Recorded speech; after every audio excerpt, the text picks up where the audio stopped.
Hey guys, it's Ben the Coin Geek at Old Pueblo Coin, and today I have a special video for you about nickels, Hobo nickels as a matter of fact. And this is on loan from an old-time customer. And for those of you who don't know what a Hobo nickel is, well, you're in for a crash course here, friends. So Hobo nickels are nickels that during the Depression were carved.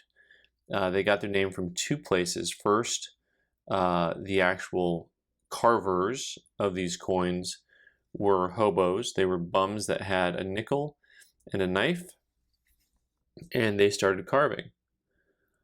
And after that, the next thing that they did is they would trade their pieces of art for food or something more valuable. I'm really partial to number 23 there. That one's really cool. So, they were carved by hobos in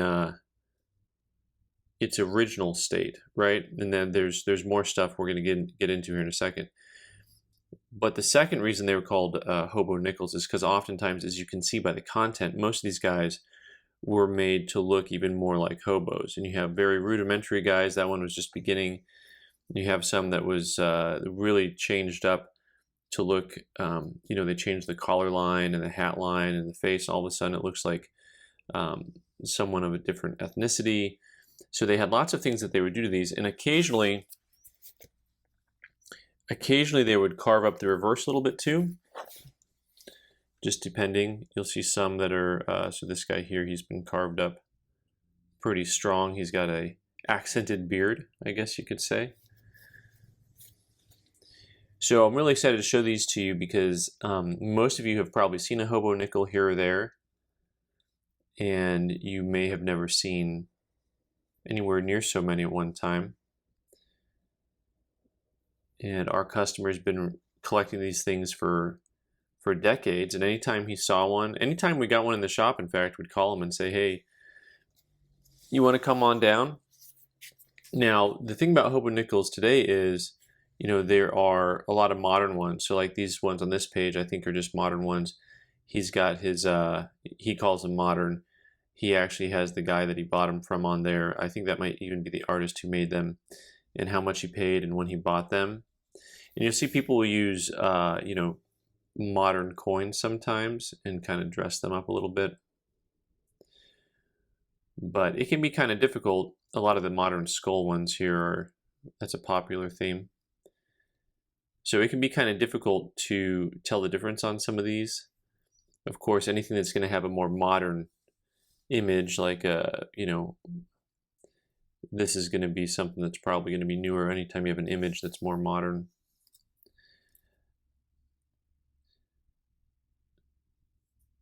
So one of the things that has happened since the origination of the hobo nickel is that you start to see real modern machinist stuff coming out.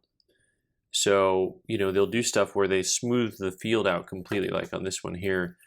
That field has been worked completely with a machine. And so the machine work is very different than, a hobo who's just scratching stuff. Try not to drop my camera here.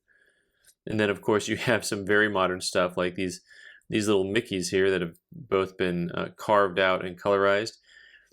So I was looking on eBay to try to figure out kind of what the market is on these right now. And what's interesting is there are a ton of really expensive ones that are done by some modern artist, and he's using larger coins for the most part. So, but I was intrigued to see that a lot of these ones that are considered more, original early ones sell for $100, $200, $300. And I was looking to find out more information. And I don't believe that I actually have this book, the Hobo Nickel Guidebook, and this is something I'm going to have to get. But there's actually, of course, a Hobo Nickel Society, as there is with most specialized areas of collectibles. And, they, help to curate and authenticate, keep the hobby going and informed and educated. And so I think I'm going to have to try to find this book and pick it up. Yeah, you can see it's older. We got the 2010 reprint, right? So when your reprint is a decade old, then your society needs some upgrading probably. What's also fun about this book is that he and this is something to consider whether you do hobo nickels or not. He actually wrote down, where he bought stuff from, when he bought it, how much he paid for it. He was offered $10. The next guy at the table over offered him $50. Just his purchase price. When he bought it, who he bought it from. And having this kind of detail on your collection is really probably a pretty good idea in general, just to keep track of whatever your coins are.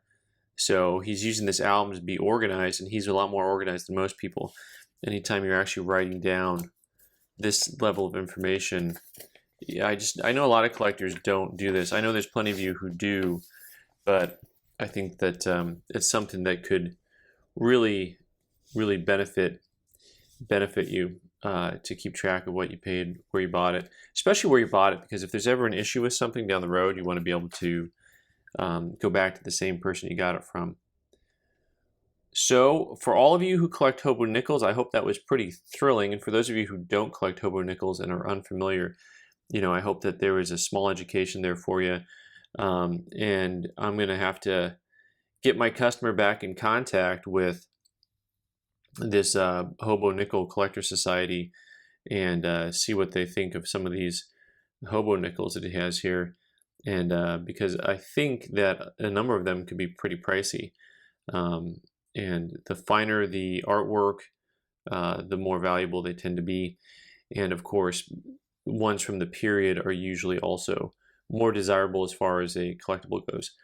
So thanks so much for watching, guys. I've been the Coin Geek. You can subscribe by clicking on the button in the corner and watch more videos on the right side of the screen.